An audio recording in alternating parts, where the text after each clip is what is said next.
আসসালামু আলাইকুম। সংবাদে আপনাদের সবাইকে স্বাগত জানাচ্ছি। আমি ফিরোজ তোহা। শুরুতেই সংবাদ শিরোনাম। বাংলাদেশের সর্বশেষ গুরুত্বপূর্ণ আপডেট সংবাদে আপনাকে স্বাগত। শুরুতেই সংবাদ শিরোনাম, পরে বিস্তারিত। শুরুতেই জানিয়ে দিব, বাংলাদেশ থেকে পদত্যাগ করে শেখ হাসিনা পালিয়ে গেছে ভারতে। এবার ভারত থেকে লন্ডনে পালিয়ে যাবে, এমনটাই সর্বশেষ তথ্য আমাদের হাতে এসে পৌঁছেছে। শেখ হাসিনাকে বাঁচাতে পুলিশ বাহিনী বরাবরই ছাত্রদের উপর ভয়ানক হামলা চালিয়েছিল। এবার ছাত্ররা শেখ হাসিনা পালানোর পর ব্যাপক হারে পুলিশের উপর সংঘর্ষ শুরু করেছে। বানিয়াচংয়ে সংঘর্ষে নিহত 6, থানা ছেড়ে পালালো পুলিশ। হবিগঞ্জের বানিয়াচংয়ে আন্দোলনকারীদের সঙ্গে পুলিশের সংঘর্ষে শিশুসহ 6 জন গুলিবিদ্ধ হয়ে নিহত হয়েছে। এই ঘটনায় পুলিশও আহত হয়েছে আরও 100-র বেশি মানুষ। এ সময় ঈদগাহের সামনে আন্দোলনকারীদের বাধা দেয় পুলিশ। এক পর্যায়ে তারা সংঘর্ষে জড়িয়ে পড়ে। তখন পুলিশ আন্দোলনকারীদের লক্ষ্য করে রাবার বুলেট, কাঁদানে গ্যাস এবং সাউন্ড গ্রেনেড ছুড়ে আন্দোলনকারীরা ইটপাটকেল ছুটতে থাকে। সংঘর্ষের সময় শিশুসহ 6 জন আন্দোলনকারী নিহত হয়েছে। এই ঘটনায় আহত হয়েছে শতাধিক। এ সময় বিক্ষুব্ধ জনতা থানায় হামলা চালায়। এর ফলে পুলিশ সদস্যরা থানা ছেড়ে প্রাণে বাঁচতে পালিয়ে যায়। এরপর জানিয়ে দিব, চাঁদপুরে দীপুমনির বাসভবনে হামলা, ভাঙচুর, অগ্নিসংযোগ। শেখ হাসিনার পদত্যাগের পর চাঁদপুর শহরের বিভিন্ন সরকারি বেসরকারি স্থাপনা, আওয়ামী লীগের নেতাকর্মীদের বাড়িতে হামলা এবং ভাঙচুর ও অগ্নিসংযোগের ঘটনা ঘটেছে। শেখ হাসিনার পদত্যাগের খবর প্রচারিত হওয়ার পরপরই বিজয় উল্লাস শুরু করে সব দিক থেকে ছাত্র জনতা মিছিল নিয়ে রাস্তায় নেমে আসে। শত শত মানুষ চাঁদপুর শহরের শপথ চত্বরে জড়ো হন। এদিকে আন্তর্জাতিক গণমাধ্যমে শেখ হাসিনার পতন, 15 বছরের শাসনভার অবসান ঘটিয়ে বাংলাদেশ ছেড়েছে প্রধানমন্ত্রী শেখ হাসিনা খবরকে ফলাও করে প্রচার করছে আন্তর্জাতিক গণমাধ্যম। বিশ্বের গুরুত্বপূর্ণ প্রায় সব গণমাধ্যমে অত্যন্ত গুরুত্ব দিয়ে এই বিষয়ে লাইভ খবর প্রচারিত হচ্ছে। একই সাথে হাসিনার শাসনামলকে নিয়ে নানা গুরুত্বপূর্ণ নিবন্ধ প্রকাশ করছেন তারা। এবারে জানাবো, খাদ্যমন্ত্রী সাধনচন্দ্র মজুমদার এবং সংসদ সদস্য নিজামুদ্দিনের বাড়িতে আগুন। নওগাঁয় আওয়ামী লীগের কার্যালয় খাদ্যমন্ত্রী সাধনচন্দ্র মজুমদার এবং নওগাঁ সদর আসনের সংসদ সদস্য নিজামুদ্দিন জলিল সহ বেশ কিছু আওয়ামী লীগ নেতাকর্মীদের বাড়িতে অগ্নিসংযোগ এবং ভাঙচুর করেছে দুর্বৃত্তরা। সোমবার বিকাল 3টা থেকে 4টা পর্যন্ত এই অগ্নিসংযোগ এবং ভাঙচুরের ঘটনা ঘটে। জানিয়ে দিব, আমি কথা দিচ্ছি এই বাংলায় ছাত্রলীগের নাম নিশানা মুছে ফেলা হবে, বলছিলেন সমন্বয়ক শারজিস আলম। তিনি বলেছেন, আমি কথা দিচ্ছি বাংলায় আর ছাত্রলীগ থাকবে না। সোমবার 5 আগস্ট এক ফেসবুক পোস্টে ওই মন্তব্য করেছেন তিনি। এদিকে প্রধানমন্ত্রী শেখ হাসিনা পদত্যাগ করেছেন। তিনি ইতিমধ্যেই সপরিবারে দেশ থেকে পালিয়ে গেছে। বিবিসির খবরে বলা হয়েছে, প্রধানমন্ত্রী শেখ হাসিনা বাংলাদেশ ত্যাগ করেছেন। তার বোন শেখ রেহানা সহ পরিবারের অন্যান্য সদস্যরা তার সাথে রয়েছে বলে খবর পাওয়া গেছে। এবং সর্বশেষ জানিয়ে দিব, বঙ্গভবনে ঢুকছে বিএনপি সহ বিভিন্ন দলের নেতারা। শেখ হাসিনার পদত্যাগের পর অন্তর্বর্তীকালীন সরকার গঠনের বিষয়ে রাষ্ট্রপতির সাথে আলোচনা করার জন্য বঙ্গভবনে ঢুকছে বিএনপি সহ বিভিন্ন দলের নেতা এবং সুশীল সমাজের প্রতিনিধিরা। সোমবার সন্ধ্যায় তারা একসাথে বঙ্গভবনে প্রবেশ করেছে বলে বিবিসি বাংলাকে নিশ্চিত করেছে বিএনপির মহাসচিব মির্জা ফখরুল ইসলাম আলমগীর। দলের স্থায়ী কমিটির সদস্য মির্জা আব্বাস এবং তার সাথে রয়েছে বলে জানিয়েছে বিএনপির মহাসচিব মির্জা ফখরুল। অন্যান্যদের মধ্যে বৈঠকে অংশ নিচ্ছেন ঢাকা বিশ্ববিদ্যালয়ের আইন বিভাগের শিক্ষক ডক্টর আসিফ নজরুল, গণতন্ত্র মঞ্চের নেতা জোনায়েদ সাকি, জাতীয় পার্টির মহাসচিব মুজিবুল হক চুন্নু, বাংলাদেশ জামাতে ইসলামের আমির ডাক্তার শফিকুর রহমান, বাংলাদেশ খেলাফতে মজলিসের মহাসচিব মামুনুল হক। এর বাইরে আরও বেশ কয়েকজন বঙ্গভবনে ঢুকেছেন বলে জানা গেছে। এর আগে দুপুরে তারা সেনাপ্রধান জেনারেল ওয়াকারুজ্জামানের সঙ্গে বৈঠক করেছেন। বৈঠক শেষে সেনাপ্রধান এক ব্রিফিংয়ে বলেছেন, আমরা সব রাজনৈতিক দলের নেতাদের সাথে কথা বলছি, আমরা সবাইকে এখানে আমরা আমন্ত্রণ জানিয়েছি, আমরা সুতরাং একটা আলোচনা করেছি। সোমবার রাতের মধ্যেই অন্তর্বর্তীকালীন সরকারের বিষয়ে সিদ্ধান্ত হতে পারে বলে জানান সেনাপ্রধান ওয়াকারুজ্জামান। তিনি বলেছেন, সোমবার রাত না হলেও অন্তত 2 থেকে 3 দিনের মধ্যেই পরিস্থিতি স্বাভাবিক হবে এবং অন্তর্বর্তীকালীন সরকার গঠন করা হবে। প্রিয় দর্শক, এতক্ষণ শুনছিলেন সংবাদ শিরোনাম, এবারে বিস্তারিত। তবে তার আগে বন্ধুরা, কমেন্ট করে জানিয়ে দিন বিশ্বের কোন দেশ থেকে আমাদের সংবাদটি দেখছেন এবং শুনছেন। আর বন্ধুরা, আপনি যদি এই চ্যানেলে নতুন হয়ে থাকেন, সংবাদটি দেখতে দেখতে চ্যানেলটি সাবস্ক্রাইব করে রাখুন, যাতে করে আমাদের পরবর্তী লেটেস্ট আপডেট সংবাদগুলো সবার আগে আপনার কাছে পৌঁছে যায়। এবারে বিস্তারিত।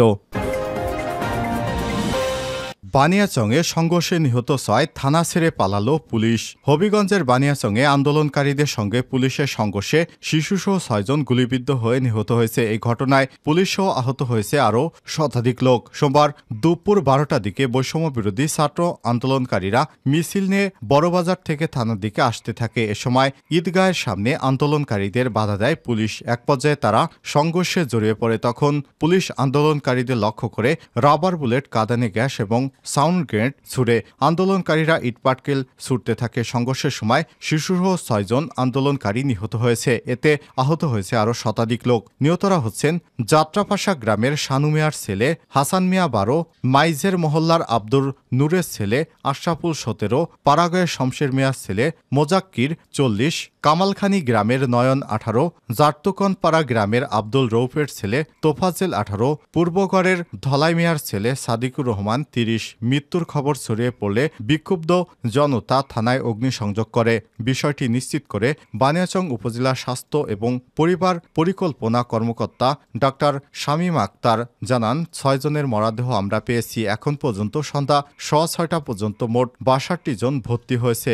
নিহতদের মধ্যে শিশুও রয়েছে। হবিগঞ্জে civil surgeon doctor Mohammad Nurul Haque জানান, 6 জনের মৃত্যু তথ্য তিনি শুনতে পেয়েছেন। চাঁদপুরে দীপুমনির বাসভবনে হামলা, ভাঙচুর, অগ্নিসংযোগ। শেখ হাসিনার পদত্যাগের পর চাঁদপুরের শহরে বিভিন্ন সরকারি বেসরকারি স্থাপনা এবং আওয়ামী লীগের নেতাকর্মীদের বাড়িতে হামলা এবং ভাঙচুর ও অগ্নিসংযোগের ঘটনা ঘটছে। শেখ হাসিনার পদত্যাগের খবর প্রচারিত হওয়ার পরপরই বিজয় উল্লাস শুরু করে সব দিক থেকে ছাত্র জনতা মিছিল নিয়ে রাস্তায় নেমে আসে। শত শত মানুষ চাঁদপুর শহরের শপথ চত্বরে জড়ো হন। সোমবার দুপুরের পর শহরে খণ্ড খণ্ড মিছিল নিয়ে বিভিন্ন দলের নেতাকর্মী, আন্দোলনরত শিক্ষার্থী, অভিভাবক এবং সর্বস্তরের মানুষ প্রতিটি রাস্তায় অবস্থান নেয় এবং মিছিল করে। এ সময় কওমি মাদ্রাসার ছাত্রদেরও শহরে মিছিল করতে দেখা গিয়েছে। এক পর্যায়ে চাঁদপুর পৌরসভা কার্যালয় সমাজ কল্যাণমন্ত্রী ডক্টর দীপুমনির কদমতলা রোডের বাসভবন, পুরানবাজার ডিগ্রি কলেজের অধ্যক্ষ রতন কুমার মজুমদারের আদালত পাড়ার বাসভবনে ভাঙচুর এবং আগুন ধরিয়ে দেওয়া হয়। আবারও হামলা করে জ্বালিয়ে দেওয়া হয় জেলা আওয়ামী লীগের কার্যালয়। নতুন বাজার মোড়ে আশপাশের আওয়ামী লীগের নেতাদের স্থাপনায় হামলা হয়েছে বলে প্রত্যক্ষদর্শীরা জানিয়েছে। চাঁদপুরে বর্তমানে কয়েক হাজার জনতার রাজপথে অবস্থান করছে। ব্যাংক ব্যবসা প্রতিষ্ঠান ভাঙচুর এবং লুটপাট হয়েছে। সহিংসতায় শহর থেকে গ্রামগঞ্জেও ছড়িয়ে গেছে বলে খবর পাওয়া যাচ্ছে। এদিকে বিকালে শপথ চত্বরে বিএনপি সহ বিভিন্ন রাজনৈতিক দলের হাজার হাজার নেতাকর্মী, আন্দোলনরত শিক্ষার্থীরাও জড়ো হয়ে বিজয় উল্লাস করে। এ সময় জেলা বিএনপির পক্ষে সাধারণ সম্পাদক অ্যাডভোকেট সলিমুল্লাহ সেলিম সহ নেতারা বক্তব্য রাখেন। আন্তর্জাতিক গণমাধ্যমে শেখ হাসিনার পতন, 15 বছরের শাসন আমলের অবসান ঘটিয়ে বাংলাদেশ ছেড়েছেন প্রধানমন্ত্রী শেখ হাসিনা। এই খবরে ফলাও করে প্রচার করছে আন্তর্জাতিক বিভিন্ন গণমাধ্যম। বিশ্বের গুরুত্বপূর্ণ প্রায় সব গণমাধ্যম অন্তত গুরুত্ব দিয়ে এই বিষয়ে লাইভ সংবাদ প্রচারিত হচ্ছে। একই সঙ্গে হাসিনার শাসন আমলকে নিয়ে নানা গুরুত্বপূর্ণ নিবন্ধ প্রকাশ করছে। সোমবার 5 আগস্ট ব্যাপক বিক্ষোভার ছাত্র আন্দোলনের মুখে পদত্যাগে বাধ্য হন শেখ হাসিনা। তিনি ব্রিটিশ সংবাদ মাধ্যম বিবিসির প্রতিবেদনে লাইভে আসেন। তারা শিরোনাম করেছে, দেশ ছেড়েছে শেখ হাসিনা। এরপর তারা লিখেছে, বৈষম্যবিরোধী ছাত্র আন্দোলনের মার্চ টু ঢাকা কর্মসূচি ঘিরে এক গণ অভ্যুত্থানে পতন ঘটল শেখ হাসিনা সরকারের। গণভবন এবং প্রধানমন্ত্রীর কার্যালয়ে সাধারণ মানুষের দখলে। অবশ্য তার আগেই ভারতের উদ্দেশ্যে দেশ ছেড়ে পালিয়ে গেছে মিজ হাসিনা। বিকেলে জাতির উদ্দেশ্যে দেয়া ভাষণে অন্তর্বর্তীকালীন সরকার গঠনের ঘোষণা দিয়েছেন সেনাপ্রধান। খাদ্যমন্ত্রী সাধনচন্দ্র মজুমদার এবং সংসদ সদস্য নিজামুদ্দিন হাজারীর বাড়িতে আগুন।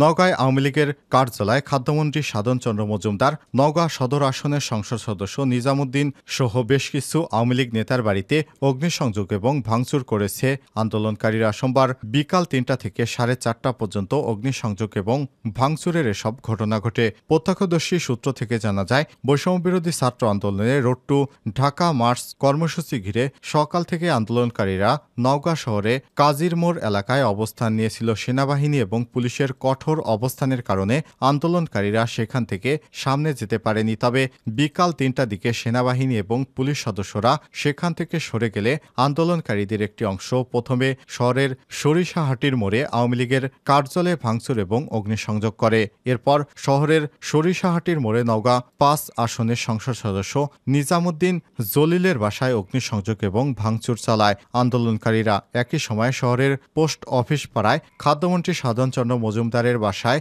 অগ্নিসংযোগ এবং ভাঙচুর চালায় দুর্বৃত্তরা।